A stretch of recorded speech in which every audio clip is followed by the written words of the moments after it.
Hi guys, it's Ray here. Hope you're fitting well. So first of all, I want to say massive congratulations for finishing the J4K 30-day challenge on how to become mentally strong as a goalkeeper and how to basically be bulletproof as a goalkeeper. Even though this is only a 30-day challenge and it's been like 4 or 5 videos, unfortunately most goalkeepers will not even complete the 30-day challenge. And also as well, they won't continue to do what I've taught over the next few weeks, months and years to come. And this is what this bonus video is all about. So if you're here, it means that you've gone through the 30-day challenge, which means that you're in the minority. So congratulations for doing that, for being a winner. And as a thank you for obviously trusting myself and going through this 30-day challenge, I want to do this bonus video because obviously I've give you, in each week I've give you a component that can help you become, as I say, that can help you become mentally strong as a goalkeeper. And you might be thinking, well, how do I put all that together, what I've obviously thrown at you? Because it is quite complex, okay? It is, but it's actually not. It is and it isn't complex, okay? It's actually quite easy when you know how to do it. And that's what this bonus video is all about, just putting it all together for yourself and helping you move forward with it. Because believe it or not, unfortunately, most adults don't understand what I've taught in this 30-day challenge on how to become mentally strong as a goalkeeper. Because what I've taught in this 30-day challenge, you can take into your everyday life, into your school life. If you're a young goalkeeper, if you're an older goalkeeper and you're having to go and work, you can implement this into anything, your work life, your personal life, your spiritual life, etc.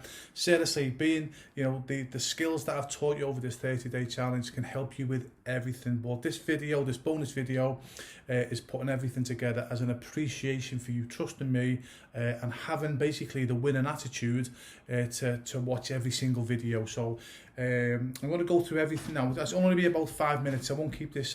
You know me by now. My hobby's talking, but I will keep this video to hopefully under 10 minutes long. Okay. So in week 1 we spoke about the art of visualization. Now visualization is the key to your success, and I will be coming back to that in a moment, okay, because that's the reason why I started with the visualization, and this bonus video will also more or less be about visualization. Because honestly, for me, if every person could master the art of visualization, they could achieve more or less anything that they want in life. Visualization is that important. And like I've mentioned in probably every one of my videos on the 30-day challenge, if you speak to any professional goalkeeper, any professional athlete, any famous actor, politician, writer, singer, musician, etc., I'll guarantee that they all use the art of visualization. Some will knowingly do it. Some will unintentionally, like me when I was a youngster, I unintentionally used the art of visualization, which I'll come back to that in a moment.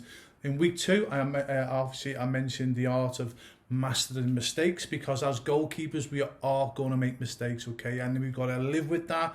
We've got to obviously learn from them, and again, don't be too downhearted if you make a mistake. Even the best goalkeepers in the world, professional goalkeepers, even international goalkeepers, make mistakes. It's part and parcel of being a goalkeeper. But the key is, as a goalkeeper, is if you do make a mistake, can you get over that straight away? And obviously we spoke about trigger points, and obviously when we do make a mistake as a goalkeeper, basically saying to ourselves, okay, right, I know that I'm a good goalkeeper. Statistically, I make a mistake every 15 games. So brilliant. Okay, I'm not going to make a mistake for another 15 games. And can you see where that'll obviously automatically put you in a positive mindset? Because sadly, most goalkeepers, when they make a mistake, they're like, oh my God, I made the mistake, I'm going to make another mistake, etc. And then they go on to have a bad game. Whereas if you can use those trigger points, like I mentioned in week 2, whether that's slapping your face, taking the wrist strap off your goalkeeping glove, or not, anything, just that, even if it's a tap on the chest, some goalkeepers bang the goal post with the football boots. Anything, a trigger point is anything just to quickly sort of shock you, to remind you, hey, I am a great goalkeeper. Statistically, I don't make a mistake for 10, 15, 20, 25 games. right, I'm not going to make a mistake now for another 10, 15, 25 games. And can you see where a trigger point can instantly, get you from being negative to, okay, great, fantastic, I'm not going to make another mistake now for 20 games. So that's what we learned in week 2. Week three, we obviously we spoke about the art of communication, and there's 2 types of communication. One where we communicate obviously with our teammates, and 2 where we communicate with ourselves. And the more we communicate with our teammates and ourselves and other people, that gives us more and more confidence. And again, even if you're not confident as a communicator, like I mentioned in week 3 of the 30-day challenge, just start off simple. Remember like, just for some of the examples. For example, if your left back is called John, for example, you can just say, hey John, left shoulder. When an opponent is drifting away from your left back, for example, and your left back doesn't see that opponent drifting away, hey John, left shoulder.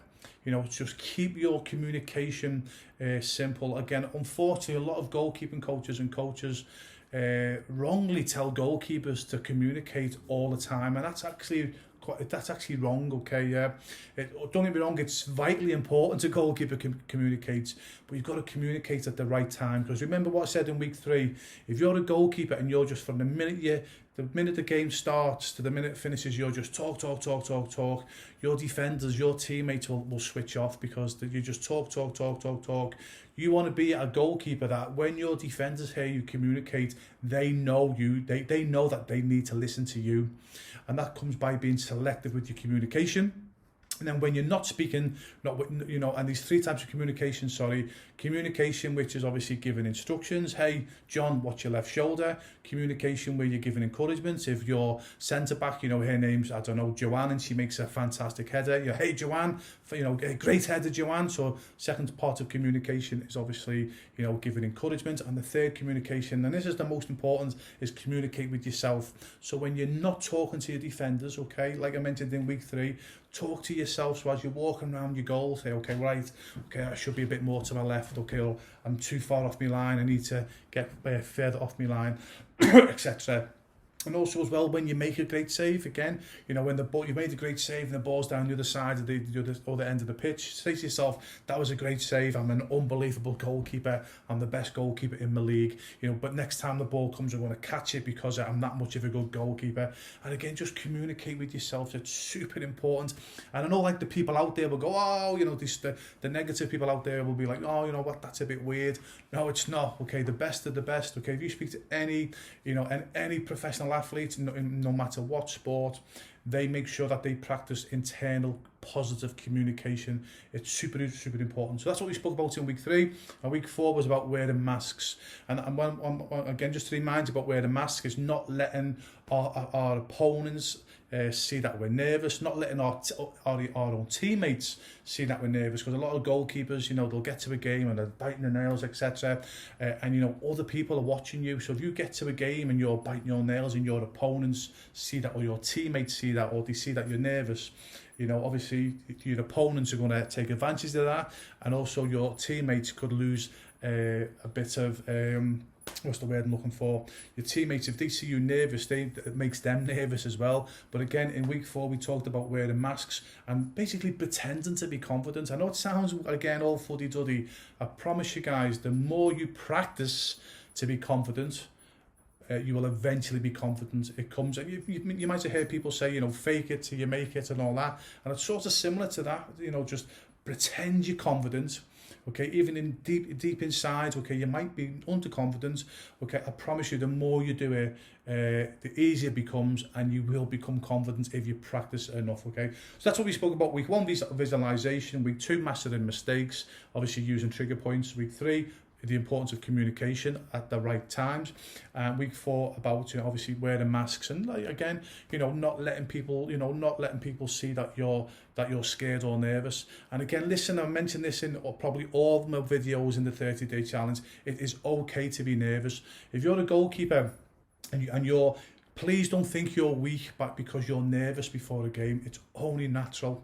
In fact, it's good to be nervous and scared before a game, because that's what gives you the edge. That's what makes sure that you go out and perform. If you went out and you were like too lax and think, what happens, you're going to be too laid back. And trust me, there's only them tiny, there's only like 0.2% of athletes or professional goalkeepers that can perform at that level. Most goalkeepers need that nervous energy and to be slightly scared to perform.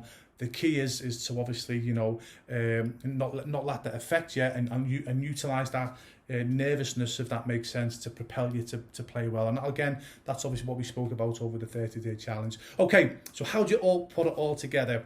So what I'm going to be doing now is I'm going to be sort of going through what you should be doing from Monday right up until you play. I'm going to presume you play the Saturday, okay? Now again, you might play the Tuesday night or Sunday.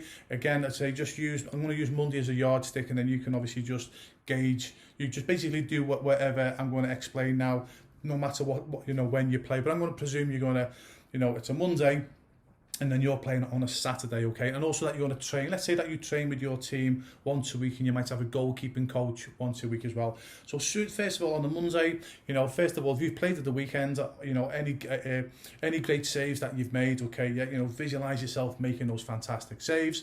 You know, if you've made a mistake in a game, again, just analyze, obviously with your coach or your parents or yourself or a teammate, analyze what you should have done better.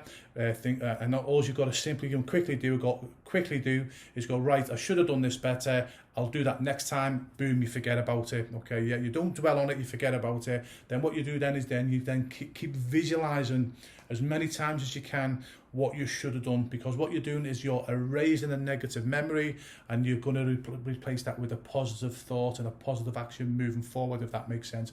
So again, from the Monday, you visualize, you know, coming for crosses, making saves, etc. You know, visualize yourself, yeah, as I say, the perfect goalkeeper, and any mistakes that you've made, as I say, you erase that with a positive action moving forward. Then let's say on a Tuesday, you know, that you are training, again, hopefully you can speak to your coaches, etc. And again, you go through the art of visualization whenever you can, you know, practice on what you need to develop and get better at, because there's no point visualizing if you don't put it into practice, okay? It doesn't matter how good you are, okay? Actually, it's statistically proven that if you visualize something without practicing, you will still get better.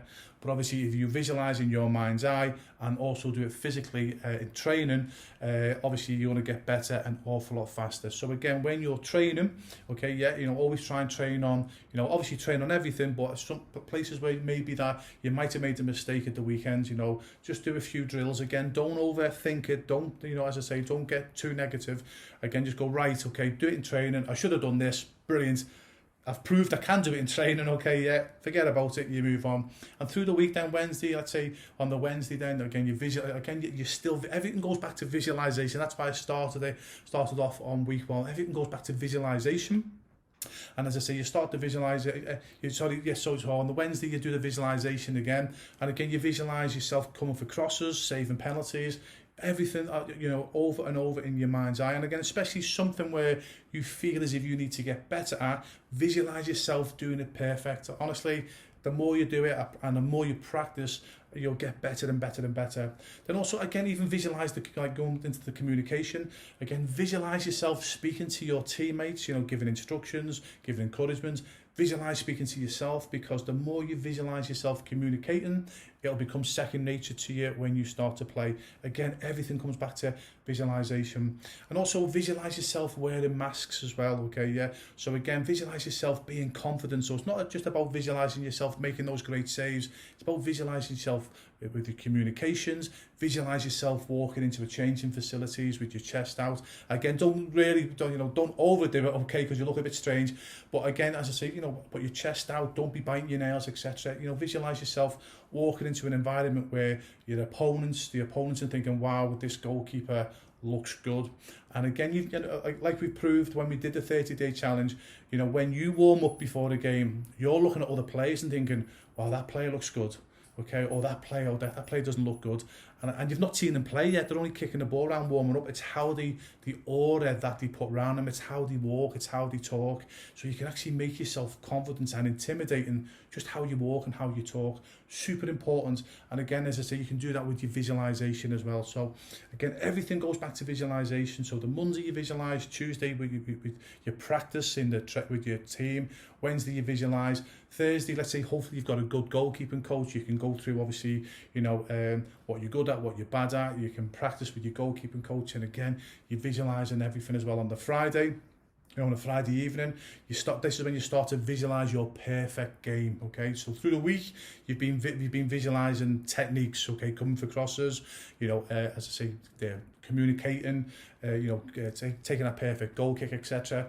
Now over Saturday, on a Friday, sorry, you're now visualizing, getting up in the morning time, feeling confident, even in the car, feeling confident, getting to the away or the home ground, and again getting out there, with your chest out, feeling confident, feeling good about yourself. Visualize whoever looks at you thinking, wow, this goalkeeper looks good. Visualize yourself, honestly, visualize yourself, getting ready correctly, etc. Visualize yourself looking good in all your gear, and visualize yourself having that perfect game. Again, coming for crosses, saving penalties, having a good rapport with your teammates, etc. Even the supporters cheering your name. I promise you guys, it all sounds mumbo jumbo, but if you speak to any top professional athlete or anyone who's had success, I'll guarantee that they are using the art of visualization. And here's the key. This is why I wanted to do this bonus video.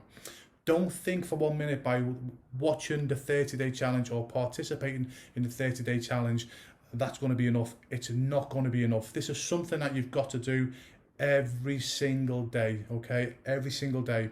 And the beauty about visualization, okay, and becoming mentally strong as a goalkeeper, you do it all up here, and it takes honestly 10-15 minutes a day, or you might visualize for 2 or 3 minutes a day, 10-15 times throughout the day. That's what I used to do even in school. As I say, when I was in like the playground, the yard, I'd be visualizing, any opportunity I got as a child, I used to visualize being the best goalkeeper possible. And here's the key. You've got to do it every single day. What I'm teaching you over the 30-day challenge and what I'm explaining in this bonus video, you have got to do it every single day. And as I say, it's not hard, okay, so there's no excuses because it's all up here.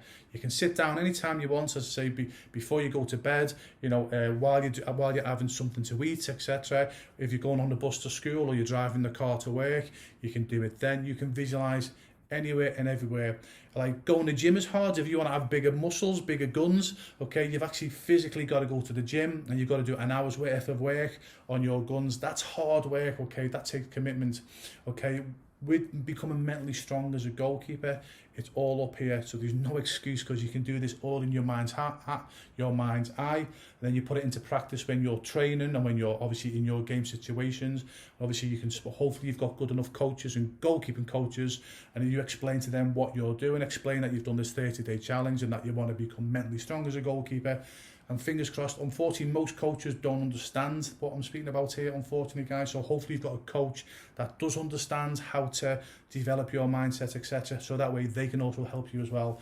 But I want to say it one more time, I would really want to obviously get this through to yourself. And that's why I wanted to do this bonus video.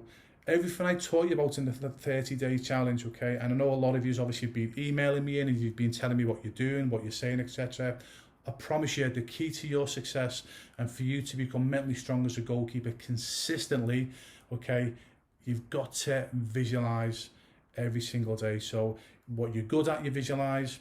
If you've made a mistake, okay, again, like you say, you analyze it, you put it right, you realize what you should have done, and then you visualize yourself not making that mistake anymore. You visualize yourself making that save or doing that thing correctly, because if you visualize enough, it actually erases that bad memory, that negative memory of you making that mistake, and you replace it with a positive action that you're going to be doing moving forward. And I promise you guys, it sounds mumbo jumbo, but the more you do it, okay, you will be head and shoulders above your competition for your age. I don't care how old you are, okay, even if you're playing professionally, internationally, it will help you big time, okay. And I assure you, especially if you're a younger goalkeeper, you're playing at grassroots level, etc., amateur or even semi-professional level, I'll guarantee the majority of goalkeepers will not be doing what I've taught in this 30-day challenge. So if you do the 30-day challenge and you do it consistently, I assure you it will give you the edge on your competition. And even hopefully if you become a professional goalkeeper, you will still have to do it, okay, because I'll guarantee all the professional goalkeepers will be visualizing to some degree. So if you're not visualizing, then they will leave you they will leave you behind. So even if you achieve your dreams, hopefully, and become a professional goalkeeper, you've got to do it even more, because the stakes are higher, because you're now obviously competing with the elite out there who are visualizing every single day. So I hope that makes sense, that the key to your success is visualize on a daily basis, and you will not go far wrong. Again, as always, because you're on the 30-day challenge, you know, drop me an email anytime, and I'll always come back to you with a personal video like this to help you. And again, I always say, just please give me a few days to get back to yourself, because obviously I do get an awful lot of emails every single day. Well, I hope this helps. I am very confident it will help you become bulletproof as a goalkeeper and become mentally strong, as long as you do it every single day. Remember, it's not hard, so no excuses. Okay, go and chase your dreams.